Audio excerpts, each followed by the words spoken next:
esta oportunidad vamos a abarcar desde el versículo 24 al versículo 30. Marcos capítulo 7, del versículo 24 al versículo 30. Por favor, acompáñenme hasta allí. El título que le he puesto a esta predicación es Una migaja basta. Una migaja basta. Y cuando me refiero a migaja, me refiero a una diminuta partícula de pan, algo muy pequeño. Y ya vamos a ver de qué trata la predicación. Una migaja basta, es suficiente. Cuando nosotros iniciamos la serie de Marcos, en la introducción de la serie de Marcos, nosotros dijimos que este evangelio estaba dirigido a un pueblo gentil. Estaba dirigido a una audiencia gentil. Y en el pasaje que nosotros vamos a ver ahora, Marcos tiene cuidado de presentar o mostrarle a todas las personas que están alrededor de él que la salvación que trajo Cristo no era exclusiva para los judíos, sino que este mensaje del evangelio tenía que ser predicado a todo el mundo. Y Marcos, con mucho cuidado, introduce en su relato esta historia. Para el tiempo judío, ellos no entendían que esto era así. Ellos entendían que ellos eran los únicos merecedores de la salvación, tanto que exponían a las personas que no eran judíos a hacerse judíos. Los mandaban a seguir las leyes y algunas cosas que debían ellos hacer para primero hacerse judíos y luego pues venir a ser creyentes. Inclusive los apóstoles mismos, después de la resurrección de Jesús, ellos todavía tenían esto en su mente. Y usted puede recordar conmigo en el libro de Hechos, ¿verdad? Cuando Pedro está en un momento orando y entonces el Señor le muestra un lienzo con muchos animales que la ley decía que no podía comer, y entonces el Señor le dice: mata y come, lo que yo he bendecido, tú no lo llames inmundo, haciéndole referencia a Pedro. Pedro, esa pared que había de separación entre judío y gentil ya no existe. Eso no existe ya. Entonces Pedro fue a la casa de Cornelio, y usted conoce la historia, cómo ellos se convirtieron, y luego Pedro viene a Jerusalén y les da un reporte de cómo Dios se había manifestado entre estos gentiles. Y entonces los apóstoles ahora le cayó la moneda y dicen: de manera que los gentiles también pueden recibir el Espíritu Santo. Y esa expresión pues nos hace saber, nos muestra que ellos hasta ese momento no lo entendían así. Era algo que tenía el judío bien arraigado. Entonces, la historia que vamos a leer a continuación trata pues precisamente de una mujer gentil. Vamos a leer, acompáñame a leer capítulo 7 de Marcos, versículos 24 al 30. Dice la palabra del Señor: levantándose de allí, se fue a la región de Tiro y de Sidón, y entrando en una casa, no quiso que nadie lo supiese, pero no pudo esconderse. Porque una mujer cuya hija tenía un espíritu inmundo, luego que oyó de él, vino y se postró a sus pies. La mujer era griega y sirofenicia de nación, y le rogaba que echase fuera de su hija al demonio. Pero Jesús le dijo: deja primero que se sacien los hijos, porque no está bien tomar el pan de los hijos y echárselo a los perrillos. Respondió ella y dijo: sí, Señor, pero aún los perrillos debajo de la mesa comen de las migajas de los hijos. Entonces le dijo: por estas palabras, ve, el demonio ha salido de tu hija. Y cuando llegó ella a su casa, halló que el demonio había salido y la hija estaba acostada en la cama. Es interesante, una vez más, que el Señor ya tenía más de un año en Galilea. Recuerden que ya estamos próximos a la culminación del ministerio de Jesús aquí en la tierra. Él pasó un año en Jerusalén, luego va a pasar 2 años en Galilea, dando pues a conocer quién era Él. En Galilea ya tenía más de un año dándose a conocer, y Él no escatimó en mostrar por todos los medios aquello que el Padre le había encomendado. Usted va a llevar un mensaje, usted debe decir quién soy yo. Y en términos más específicos, ¿quién era Él? El mismo Jesús. Jesús era Dios encarnado. Y Cristo no escatimó al mostrar esto. ¿Y cómo lo hizo? Bueno, ya en Marcos nosotros hemos visto cómo Él, frente a las fuerzas de la naturaleza, Él les ordena y hasta se callan. Pero no solamente esto, también hemos visto cómo el Señor, viendo a un hombre que era paralítico, pero el Señor ve su condición más allá de eso y le dice, tus pecados te son perdonados. Eso habla de que el único que podía perdonar pecado o que puede perdonar pecado es Dios. Y una vez más, habla también de su humanidad cuando Él tiene compasión de las personas. Cristo tuvo tiempo para descansar. Recuerdan, la gente le apretaba y Él toma un barco para irse a descansar al otro lado. Lamentablemente no lo consiguió, como en esta ocasión. En el primer punto que vamos a ver es, Cristo se retira a las ciudades extranjeras. Cristo estaba en Galilea, una ciudad pues judía, y Él tiene que retirarse a esa ciudad extranjera. Pero Él no se limitó, una vez más digo, a mostrar en Galilea que Él era el Mesías. Muchas personas creyeron y otras, en su gran mayoría, quiero decir, le rechazaron. Incluso los líderes religiosos de la época, los que tenían la palabra de Dios y esperaban a ese Mesías, ellos querían matarlo. En una ocasión se juntaron hasta con los de Herodes, que no eran judíos totalmente. Y se juntaron con ellos para maquinar cómo destruir al Señor. Entonces había en el pueblo todavía un creciente celo por sacar a Jesús del camino. Así que Él decide retirarse con sus discípulos para poder continuar con la preparación que ellos están teniendo. Recuerden, estos 12 apóstoles que eran judíos, Dios los tiene que preparar porque ellos debían anunciar el evangelio aún después que Él no estuviera. Ellos iban a ser los testigos oculares, pero de llevar ese mensaje, inclusive mostrar esas señales que el Señor pues ya había determinado. Entonces, Él decide retirarse a Tiro y a Sidón. Este territorio es gentil. Este es el lugar que hoy en día se conoce como Tiro y Sidón, es el Líbano, el sur del Líbano. Si usted va a un mapa, usted va a conseguir al Líbano, ¿verdad? Usted conoce ese país. Bueno, al sur del Líbano se encontraba Tiro y Sidón. Para el tiempo de Jesús, Tiro y este lugar era un pueblo bien pagano, que no digo que ahorita no sea, pero en el tiempo de Jesús esto era una expresión, decir tú vives en Tiro, es decir, tú eres un pagano, tú eres una persona que no temes a Dios, intensamente idólatra. Ningún judío se podía pensar vivir en ese lugar, visitar ese lugar, mucho menos vivir en ese lugar. Pero es interesante notar que en el Antiguo Testamento, unos 900 años antes, el profeta Elías, también cuando estaba huyendo del rey Acab, que buscaba su vida para matarlo, él huye a Tiro y a Sidón. Y en ese lugar es donde encuentra precisamente a una mujer que era viuda, y es donde el profeta Elías muestra misericordia. Y Cristo toma esto en algún momento y dice que muchas mujeres y viudas había en Jerusalén, pero no se le demostró misericordia a ellas, sino a aquella mujer que estaba fuera de los territorios del pueblo judío, mostrando así que Dios no hace acepción de personas, que Él vino a redimir un pueblo, no una localidad, no un pueblo compuesto por todo tipo de raza, lengua y nación. El judío lo entendió como que ese pueblo era Él, y hasta el sol de hoy lo creen así. Pero nosotros sabemos, por lo que le dice la palabra, que ese pueblo iba a abarcar de todo pueblo, de toda raza y de toda nación.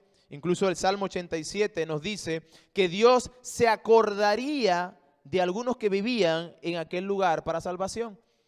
Es decir, Dios en el Antiguo Testamento ya ha dado una profecía de que ese pueblo, también de allí vendrían algunos que iban a ser salvos. Entonces, este lugar estaba ya propuesto para el Señor y este evento no escapaba de lo que el Señor iba a hacer. Dice el pasaje que Cristo entró en una casa y lo hizo encubiertamente. La idea era que nadie supiese. La idea era que Él iba a entrar encubierto porque necesitaba un tiempo para poder hablar con los apóstoles, instruir a los apóstoles, pero eso no quiere decir que el evento que estaba ocurriendo, que iba a ocurrir allí, no era parte de la enseñanza que los apóstoles iban a tener. Todo lo que hace el Señor tiene propósito. El Señor pues estuvo en esta casa, que no nos dice de quién era, no dice nada si tocó la puerta y fue una posada o fue un familiar de alguien, no, simplemente fue una casa encubiertamente. Él no quería que nadie lo supiera. Pues esto fue inevitable. Nosotros vemos en ese pasaje que siempre sucedía que Cristo iba encubierto, pero era inevitable que la gente se diera cuenta. ¿Cómo? No lo dice la Biblia, pero se enteraron. Esta mujer se dio cuenta, incluso cuando él ni siquiera había ido allá a predicar. Recuerden, este es un lugar donde él nunca había ido. Él estaba enfocado en Jerusalén y en Galilea, el pueblo judío. Pero luego va a este lugar, un territorio gentil, y ahí tampoco se puede esconder. No. La fama del Señor pues le seguía. Y aunque el Señor no quiso estar, vamos a decir, mejor, el Señor quiso entrar a este lugar y descansar, lo que pasó fue que se consigue con esta mujer y este encuentro va a servir como ocasión para mostrarnos y mostrarle a los apóstoles primeramente lo que el Señor iba a hacer con el resto del mundo. Y que ellos, después de que Él no estuviera allí, cómo ellos debían llevar el evangelio a otras personas, siendo testigos de lo que habían visto y oído. De manera que el Señor se retira a un pueblo extranjero, pero no consigue el hecho de que tenga vamos a decir, ser apartado, estar en ese lugar tranquilo. No, el Señor ciertamente va a conseguir gente que va a buscar. Probablemente esta mujer había escuchado, porque los milagros que se hacían en Jerusalén, los milagros que se hacían en Galilea, gente de todas partes venía. Y posiblemente alguno que transitaba por allí escuchó de Jesús y trajo las buenas nuevas a este lugar. Eso me lleva a el punto número 2, que es la fe de esta mujer. El Señor se va a un lugar, pero va a conseguir una fe que no consiguió en Jerusalén ni en Galilea. ¿Cómo se pide con fe? Es el segundo punto. Versículo 25 dice que porque una mujer cuya hija tenía un espíritu inmundo, luego que oyó de él, vino y se postró a sus pies. La mujer era griega y sirofenicia de nación, y le rogaba que echase fuera de su hija el demonio. Lo que nos dice es que esta mujer era griega, es decir, gentil, sirofenicia de nacimiento. Desde el punto de vista judío, esta mujer tenía todo lo contrario a lo que se esperaba de una persona que se acercara a Jesús. Ella tenía muchas cosas en su contra. Ella tenía, por ejemplo, que era mujer, y en la época en la cual estamos hablando, el judío entendía que no había relación entre hombre y mujer a menos que fuese familia como tal. Pero incluso en la familia se entendía que la mujer era un nivel inferior. Eso se parece a cómo se ha tergiversado la escritura hoy en día. La Biblia no nos enseña que la mujer está en un nivel inferior, que Dios hizo a la mujer igual a la imagen y semejanza de Dios. Los dos son semejantes a Dios, pero que le ha dado roles. Ha diseñado a cada uno de manera diferente para que cumpliera una tarea específica. Y el hombre entendió y entiende hoy que eso es simplemente ser inferior. Pero no, la Biblia no nos dice eso. La Biblia nos dice que Dios creó a la mujer y al hombre de una igual condición. Pero el pueblo judío que tenía las escrituras, pues desconocía esto.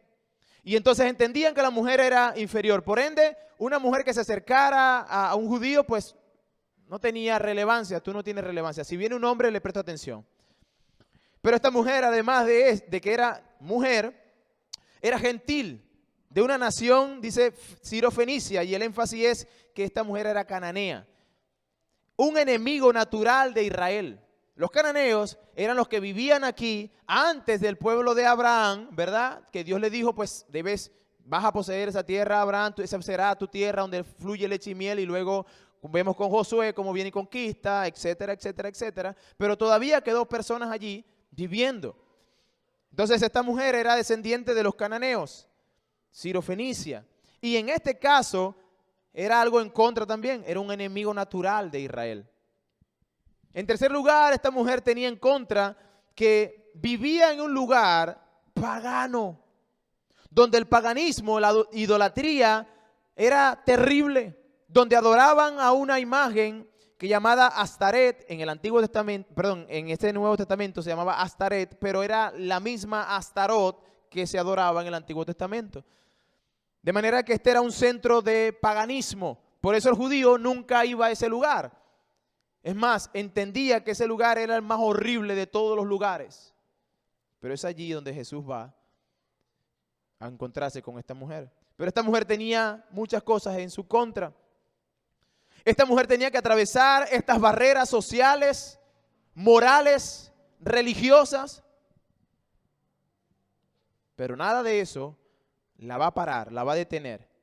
Porque ella tenía un problema muy grande, pero tenía igual una fe grande. Su problema era grande, pero su fe también era grande. ¿Cuál era su problema? Su hija estaba poseída por un espíritu inmundo.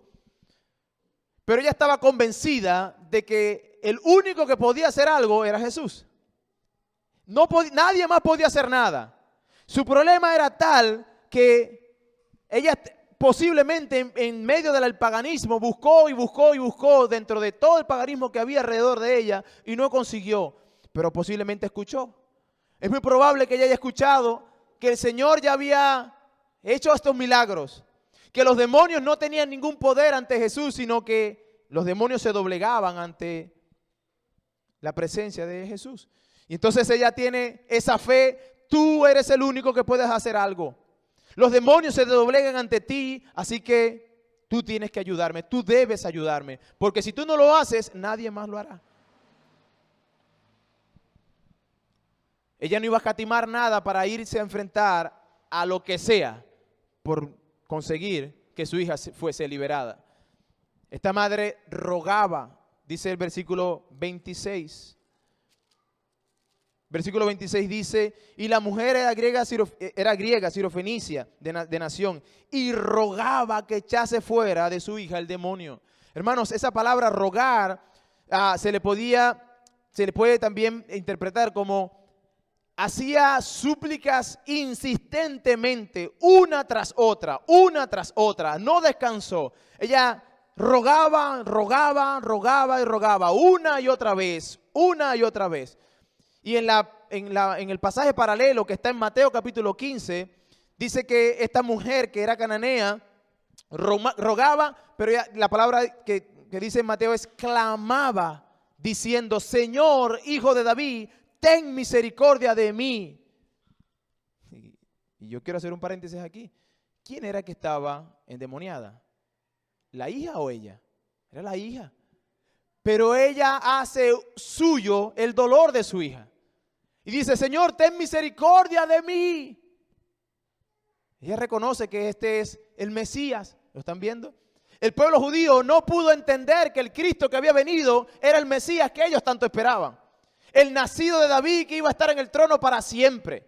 Pero esta mujer entendió, Señor, tú eres ese hijo de David y tú eres el único que puede hacer algo. Ten misericordia de mí. Mi hija es gravemente atormentada por un demonio.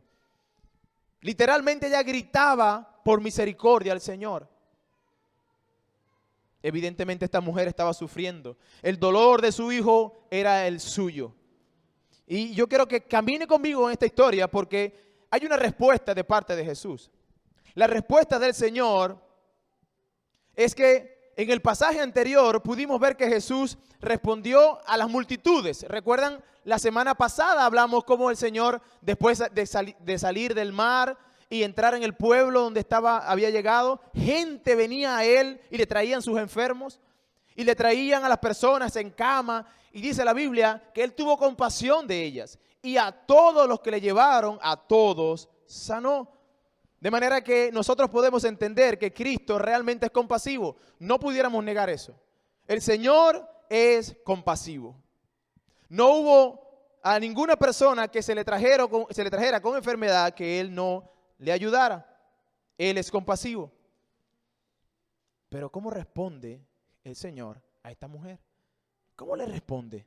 Bueno, yo voy otra vez a Mateo porque Mateo otra vez expande esta historia. Mateo capítulo 15, versículo 23 dice, pero Jesús no le respondió palabra. ¿Usted se imagina eso?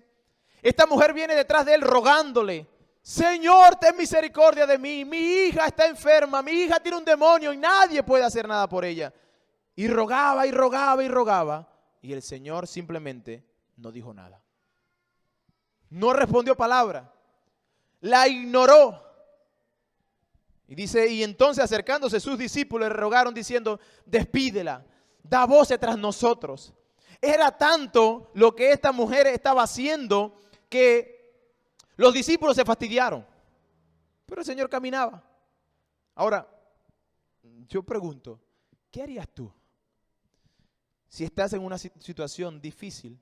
Tienes un problema muy grande y vas al Señor y clamas al Señor y oras y pides y pides y pides y el Señor no responde palabra. Lo que nosotros quisiéramos que pasara es que recordáramos cosas como estos pasajes que vamos a ver más adelante. Que nuestra fe se hiciera robusta y pensara, pues vamos a pensar, Dios tiene todo el control, Él es soberano, así será. Si Dios lo ha determinado, voy a seguir confiando en Dios. Pero lo que realmente pasa es que nosotros como seres humanos entramos en un tiempo de reclamar. Señor, pero, ¿y entonces que no me escuchas? ¿Dónde estás? ¿Por qué me ignoras? Y respondemos de muchas maneras. Ella toma el silencio de Jesús de otra manera. Ella no toma el silencio del maestro como que si el Señor está haciendo, échate para allá, que no quiero nada contigo. No, ella lo toma diferente. Ella lo toma con una actitud de, el silencio no me dice nada, voy a seguir insistiendo. El silencio no es una respuesta para mí. No, Señor, yo quiero que tú me respondas. Hasta que los discípulos se fastidiaron. Allí estaban los apóstoles diciendo, Señor, ya, esta mujer está tras nosotros, dando voces, fastidiándonos. Estamos atormentados. Este es el hombre, ¿ves? Nosotros nos atormentamos. Pero el Señor simplemente no respondió palabra. Nuevamente Mateo, capítulo 15, nos dice que Jesús no respondió palabra. Los discípulos estaban ahí diciendo, Señor, ya, dile algo a esta mujer, despídela. Ni siquiera le piden, Señor, hazle ese favor a esta mujer. No, ni siquiera hacen ese, despídela, que nos atormenta. El Señor responde, ahora va a clarificar el silencio. El versículo 24 de Mateo 15 dice, y él respondió y dijo, no soy enviado sino a las ovejas perdidas de la casa de Israel. ¿Qué respuesta? Para este entonces la mujer ya no tiene más que decir. Ya está rogando, ya reconoce que Él es el Señor, el Mesías prometido, y ya no sabe qué hacer. Y lo único que escucha es un silencio y luego escucha un no. No. Yo soy enviado a las ovejas perdidas de la casa de Israel. Cuando Él rompe el silencio, lo primero que sale es un no. ¿A dónde va usted? ¿Qué hace usted? Esta mujer está allí insistiendo, no desistía. Y dice la Biblia que ella cae de rodillas ante los pies del Señor y pide socorro. Ella pide socorro. En Mateo nos habla que ella le dice, Señor, socórreme. Cuando volvemos otra vez a Marcos, capítulo 27, versículo 27, dice, pero Jesús le dijo, deja primero que se sacien los hijos, porque no está bien tomar el pan de los hijos y echárselo a los perrillos. ¿Qué respuesta? ¿Qué respuesta? En el griego nosotros encontramos dos palabras para perros. Una de ellas era el perro salvaje, carroñero, que estaba por la calle y era era una bestia fea, pues. Y estaban los perros que eran domésticos. Habían perros domésticos. Y la palabra griega para perros allí es perrillo. A lo que hace alusión el Señor no es a un perro salvaje, sino que es un perro doméstico, una mascota de la casa. Un cachorrito, en otras palabras. Cristo dice, no está bien que yo le eche la comida de los hijos a los cachorritos. ¿Qué estaba haciendo el Señor aquí? Estaba probando la fe de esta mujer. ¿Cómo se pide con fe es el punto? Esta mujer estaba siendo probada para que no solamente los discípulos, no solamente ella, entendiera qué es fe, pero los discípulos entendieran cómo es una fe. Cómo se vive la verdadera fe, esa fe que el Señor demanda. Recuerden que estos hombres vienen de una travesía en el mar, donde Pedro y todos los que están allí ven al Señor y en vez de ver a Cristo ven un fantasma, ¿recuerdan? Y luego que en vez de ver un fantasma, Pedro dice, si tú eres Señor, manda que yo baje. Como que tuviera mucho coraje, yo tengo fe. Ok, ven Pedro. Pedro se baja y empieza a mirar a los lados y se hunde y el Señor, él pide, rescátame, el Señor le rescata y le dice, hombre de poca fe.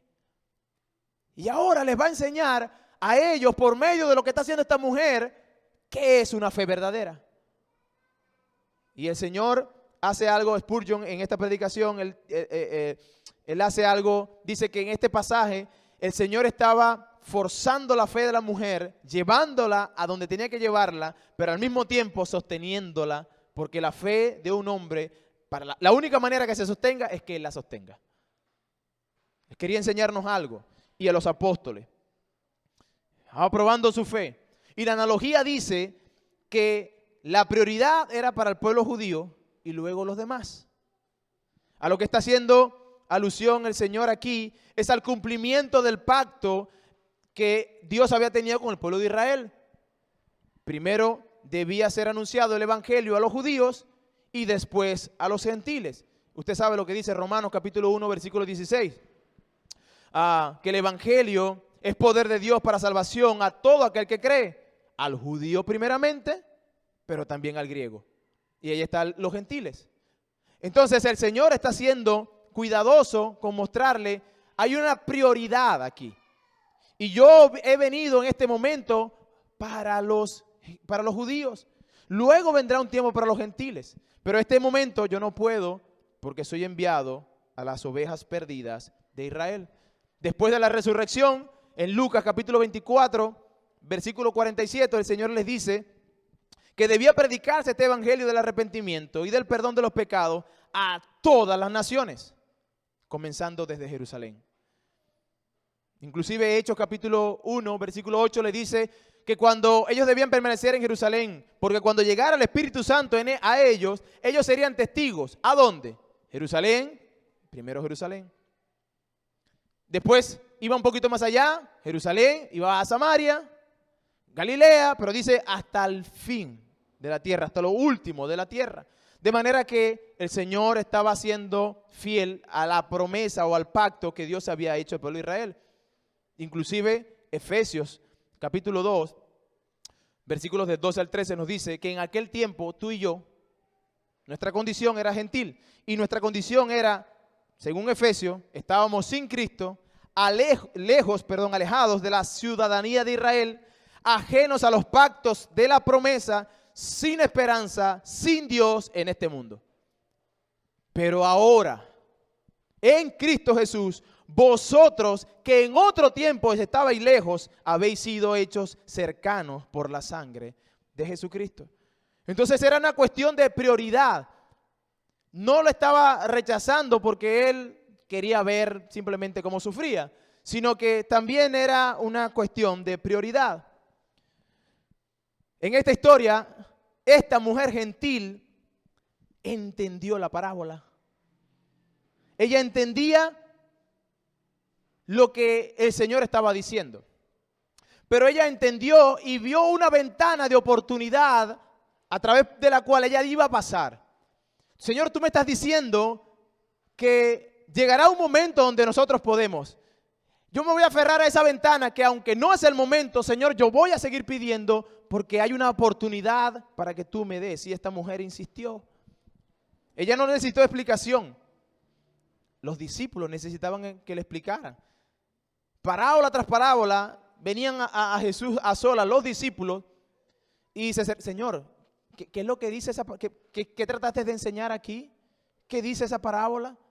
Pero en el caso de la mujer no fue así. Esta mujer entendió perfectamente lo que el Señor estaba diciendo y se aferra a esa ventana de que en algún momento vendría también para ellos ese mensaje. Eso me lleva a al tercer punto. Una respuesta llena de una fe humilde.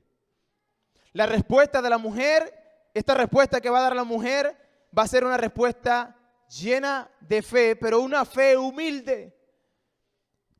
Nosotros vemos que esta mujer mostró que era una fe verdadera, pero ahora va a evidenciarnos que esta fe debe ser humilde. Ella reconoció su posición, versículo 28. Respondió ella y dijo, sí, Señor, estoy de acuerdo contigo, pero aún los perrillos debajo de la mesa comen de las migajas de sus hijos. Ella reconoció la posición en la cual ella estaba. Yo sé que soy un perrillo. Yo conozco mi condición, estoy de acuerdo contigo, pero al mismo tiempo, ella sabe que una migaja es suficiente. Una migaja es suficiente. Yo me conformo con una migaja, Señor. Su actitud no es de superioridad. Su actitud no es de yo reclamo. No es una actitud soberbia frente al Señor y decirle, pero qué te crees tú?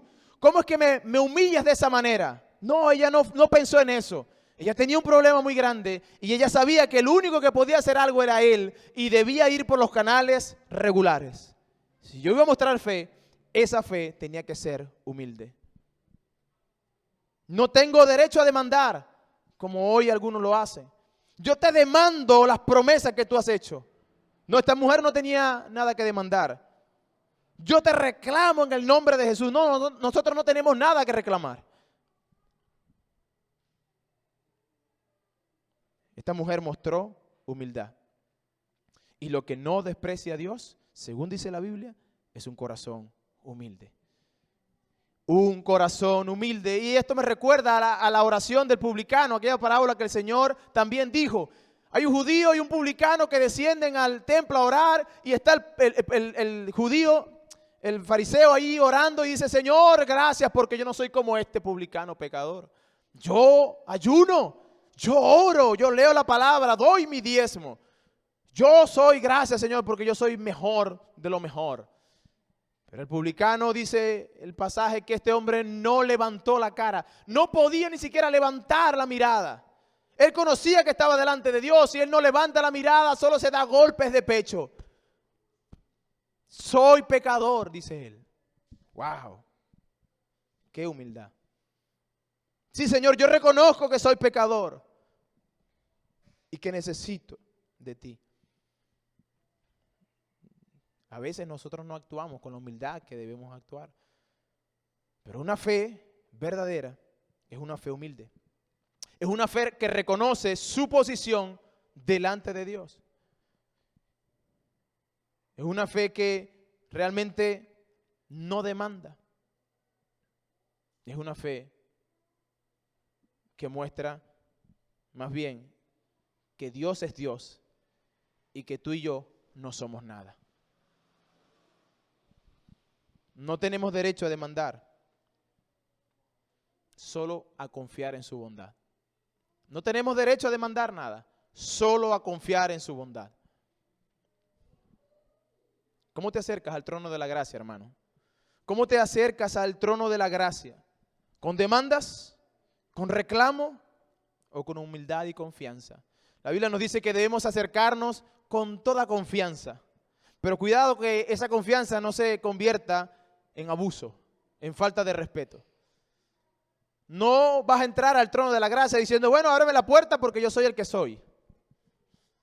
Y tú, el que está sentado ahí en el trono, escúchame ahí que te voy a decir algo.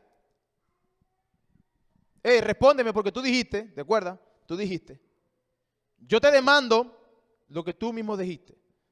Y si tú no lo cumples, entonces, hey, tú no eres Dios. ¿Queremos torcerle la mano a Dios con eso? Bueno, el Señor dice que sí, que debemos acercarnos a Él con toda confianza y que hallaremos el oportuno socorro. Pero esa fe, inclusive, debe reconocer que Dios sigue siendo Dios y tú sigues siendo simplemente un mortal pecador que merece el infierno. En este encuentro de Jesús con esta mujer, hay un cuadro perfecto que nos deja ver el Evangelio. Tú y yo no merecemos nada. Esta mujer vio la condición, no, yo no soy hijo, yo soy un perro, sí es verdad, Señor, soy un perro, esa es mi condición. Ese es el cuadro del Evangelio, el reconocer quién es Dios y quiénes somos nosotros. Cada vez que venimos a Cristo, usted tiene que venir en la condición que usted es o en la condición que usted está. Y la Biblia nos dice que somos pecadores y que no hay nada bueno en nosotros. Así que cuando te acercas a Dios, debes de acercarte con un corazón humilde, humillado ante Él. Es un cuadro perfecto y maravilloso del Evangelio. Como el Señor está allí y esta mujer reconoce, Señor, si yo soy un perro, yo solo merezco el infierno. Pero el Señor, en su misericordia, nos da de su amor. Ese amor que va más allá de lo que tú incluso esperabas y esperas. Ese amor que traspasa todo límite de conocimiento humano. El Señor nos dio a su todo, a su Hijo. Nos dio a Jesucristo, el mejor de todos, por algo que no valía la pena, nosotros. Eso es un cuadro hermoso del Evangelio. Esta mujer no tenía derecho a sentarse a la mesa como hijo. No tenía derecho. Y ella reconoce su posición. Si tú estás aquí y no tienes a Cristo en tu corazón, si tú no lo has puesto como el Señor de tu vida, tú no tienes derecho a sentarte a la mesa. No tienes ningún derecho. Pero si tú realmente eres hijo de Dios, las cosas cambian. Y es que en esta historia, tú no eres, si tienes a Cristo, tú no eres esta mujer. Tú eres los que está sentado a la mesa con Él. Porque Él dice que los hijos se sentarán a la mesa. Y si tú eres hijo de Dios porque has puesto tu fe solamente en Jesucristo, entonces tú tienes el derecho de sentarte a la mesa. Un derecho que tú no te lo ganaste, sino que te lo dio el Señor. Mas a todos los que le recibieron, a los que creen en su nombre, les dio la potestad, el derecho de ser hijos de Dios. No te lo ganaste, Él te lo dio. Y solo tuviste que poner tu fe, tu confianza en Él. Él te dio el derecho de ser hijo y de disfrutar de sus bendiciones. Y mira qué bendiciones. Si usted lee Efesios capítulo 1, versículo 3, nos dice que fuimos bendecidos con toda bendición espiritual en los lugares celestes. Piense en eso, en toda bendición. No necesita nada. Y no solamente es toda bendición, es quien la da, Dios. Y no solamente es quien la da, ¿de dónde viene? Viene de arriba, no de lo terrenal, no de algo aquí en la tierra. Nosotros somos los que somos hijos, los que hemos puesto nuestra fe en el Señor. Somos hijos que hemos sido bendecidos con toda bendición espiritual. Hermanos, aunque una migaja es suficiente para esta mujer, y esta migaja representa el Evangelio para algunos. Si tú no conoces a Cristo, quizás tú necesites una migaja. Una migaja que lo representa todo. Una migaja que es lo mejor de Dios. El Evangelio para salvación de tu vida. Aunque esta mujer con una migaja se conformaba, tú y yo estamos en Cristo. Tú y yo tenemos un banquete delante de nosotros. Tú y yo estamos sentados a la mesa y sentados a la mesa el Señor nos ha dispuesto comida tras comida. ¿Saben? Dice la palabra que Cristo enseñando sobre la oración, Él le dice a los discípulos, deben pedir, pedid y se os abrirá, llamad, tocad, insistan, que ustedes realmente son los que yo les quiero dar porque son mis hijos. Y en esa misma historia él dice, ¿quién de vosotros, siendo malo, tiene un hijo que le pide un pan y le da una serpiente? O le da una piedra. Ustedes lo van a hacer, ¿verdad? Ustedes, es lógico que ustedes le den a su hijo lo que le pide porque dice, es bueno más. Y él dice, él agrega, ¿cuánto más mi Padre que está en los cielos? Si nosotros siendo malos sabemos dar buenas dádivas, ¿cuánto más nuestro Señor, hermano querido, usted está sentado a la mesa? Y si tú llamas, Él abrirá. Siempre que sea de acuerdo a su voluntad. Porque todo tiene un propósito. Y el propósito tuyo y mío es glorificar a Dios. Por eso es que debemos venir en oración al Señor con toda confianza y humildad, recordando que todo lo que tenemos y lo que somos, lo tenemos por gracia. No lo merecemos. Concluimos con el último punto. El favor de Jesús ante una fe verdadera. Versículo 29 y 30. Entonces les dijo, Entonces les dijo, por esta palabra, ve, el demonio ha salido de tu hija. Y cuando llegó ella a su casa, halló que el demonio había salido y la hija estaba acostada en cama. El primer versículo dice, por esta palabra, pues el demonio ya, la respuesta es favorable para ti. En Mateo dice que Jesús le dijo, oh mujer, grande es tu fe, hágase contigo como quieres. Oh mujer, grande es tu fe. ¿Ven? Una gran necesidad mostró una gran fe. El Señor llamó grande la fe de esta mujer. Ella tenía todo en su contra, ¿recuerdan? Ella no sabía mucho de Jesús. Ella no tenía un grado en teología. Pero se acercó con humildad y con confianza. Entendiendo que Jesús era el único que podía hacer algo. Y con paciencia aguardó el silencio del Señor. Y el Señor mostró su favor para con ella. Bueno, usted y yo debemos ver esa fórmula ahí. Humildad. Debemos ver el corazón que tenía esta mujer de confianza en el Señor, el único que puede hacer algo. Pero hay algo más que tenía esta mujer. Ella tenía una gran necesidad. Su hija estaba mal. A veces pensamos que no tenemos necesidad o que nuestra necesidad no es tan grande. Y yo no estoy hablando de necesidades materiales. Yo estoy hablando de la necesidad espiritual. Cuando hablamos de las cosas espirituales, minimizamos las cosas. No, pero después tengo tiempo para eso. Sí, ya habrá oportunidad. Yo soy joven. Yo todavía no quiero no quiero ser evangélico todavía. Cuando me esté así a punto de morir, quizás yo llegue al Señor. Bueno, el Señor dice, posiblemente tú no estás viendo tu necesidad. Tú no estás viendo el peligro en el cual tú estás. Y por eso no ves la gran necesidad que tienes. Bueno, yo te la muestro. La Biblia dice que aquel que no tiene a Cristo está condenado. No es que va a ser condenado, sino que ya es condenado, dice Juan capítulo 3. Y el que no cree en el Hijo, el que rehúsa creer en el Hijo, no tiene la vida, pero tiene la ira de Dios sobre él. Ese es el peligro en el cual tú estás. El peligro en el cual tú estás es que enfrentarás a un Dios todopoderoso. ¿Qué argumento tiene para enfrentarlo? Ninguno, te digo. Solo Cristo es suficiente. Esta mujer tenía una gran necesidad. Si tú tienes esa gran necesidad, si tú reconoces esa gran necesidad, ven con humildad y con confianza ante el Señor. Él puede salvarte, ¿sabe? Él hizo lo suficiente para salvarte. Y hermano querido, aquel que está aquí y que es hijo del Señor, que está sentado a la mesa, en medio de la tribulación, tú también debes venir a Cristo. Y debes venir al único que puede hacer algo por ti. Si te alejas buscando solución donde no está Él, tú fracasarás.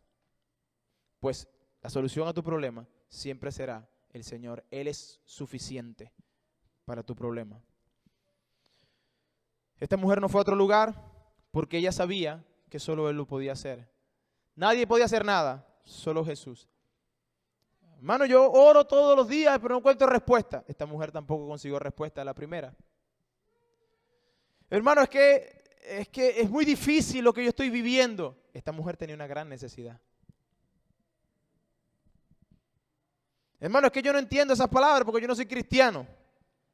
Esta mujer era sirofenicia, tampoco era de Dios. Pero es que es muy difícil. Yo te digo, ¿alguna vez el Señor, has escuchado la voz de Dios llamándote perro? No, ¿verdad? Entonces, tú no calificas para compararte con esta mujer, porque esta mujer recibió todo lo que quizás tú no estás dispuesto a recibir. Que por menos te decepcionas. Que porque el hermano me miró mal, me voy. Que porque no me dieron aquello que le dieron a aquel, porque no tengo un trato como aquel, pues yo. Esta mujer no vio eso. Ella tenía una gran necesidad.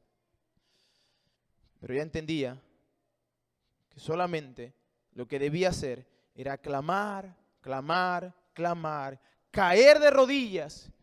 Y es lo que tú y yo debemos hacer constantemente. Buscar el rostro de Dios todos los días. Clamar, clamar por esa necesidad que tengo. Caer de rodillas ante Él. Porque solo Él puede hacer algo. Y les digo más, Él es compasivo. Él muestra compasión, así como lo hizo con esta mujer. Él no estaba enviado a las ovejas perdidas. Él no estaba enviado, a estos gentiles ahorita mismo. Pero grande fue la fe de esta mujer. Y tan grande fue que movió al Señor a decir, ya, tu milagro fue hecho. Hermano querido, no se suelte del Señor. Espere en Él, porque solo Él es bueno. Sea cual sea la circunstancia en la cual usted esté atravesando, Dios es bueno. ¿Qué debemos hacer? Pedir con una fe humilde. Confiar en el Señor y pacientemente esperar en Él su respuesta. Al que no es cristiano todavía, te digo, es importante que tú no solamente escuches, es importante que tú entiendas que habrá un momento, un tiempo, donde ya no habrá más oportunidad para ti. Y que luego será tarde. Y que luego, aunque clames y clames y clames, no habrá respuesta para ti. Sino que recibirás la justa retribución de tu pecado.